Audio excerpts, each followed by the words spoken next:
majority of artists that were successful in the 16th and 17th century in Britain were from elsewhere.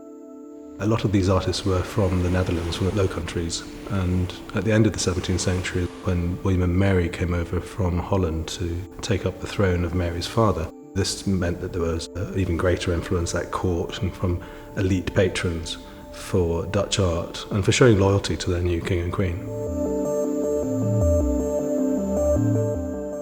This is the carved room at Petworth House, and it's the crowning achievement of the Dutch woodcarver Grinling Gibbons.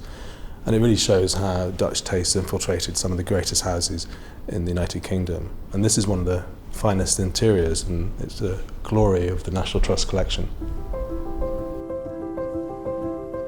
The carved room was originally half the size of the room we see today, and it was in this southern end of the room where the 6th Duke of Somerset wanted to use the very fashionable Gibbons to create a small dining room.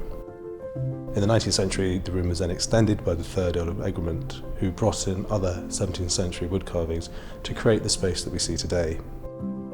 And Gibbons we think of as a Dutch artist. Even though he was born to English parents, he was born and raised in Rotterdam, and he trained there before he came to England when he was 19 in the 1660s. He would have very much been working in what was seen as a fashionable continental style.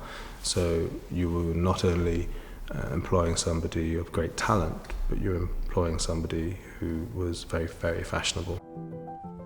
Now, the 6th Duke of Somerset, who commissioned Gibbons, had already commissioned him to work for Trinity College Library at Cambridge University, which Somerset was the Chancellor of. But what he was doing really at Petworth was showing loyalty to the King.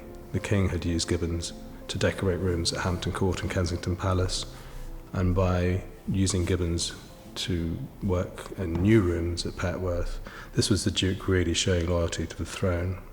And for instance, in the carved room, we have some sheet music carved by Gibbons, which shows a section of The Fairy Queen by Henry Purcell, which was written to celebrate the 15th wedding anniversary of William and Mary.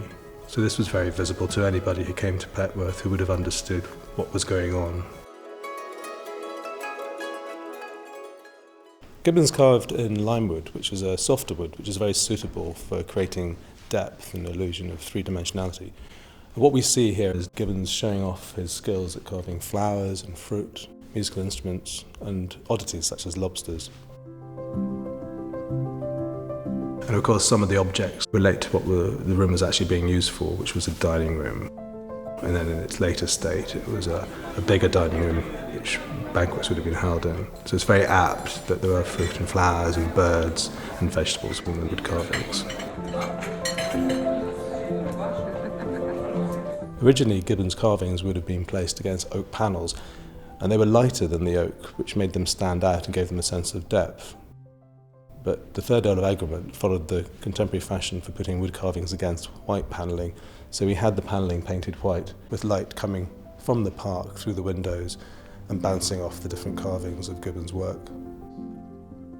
Later in the 19th century, this was removed, but if we look at the ceiling cove, we can still see the effect that the 3rd Earl of Exuberant would have liked, of seeing limewood carving against white paint.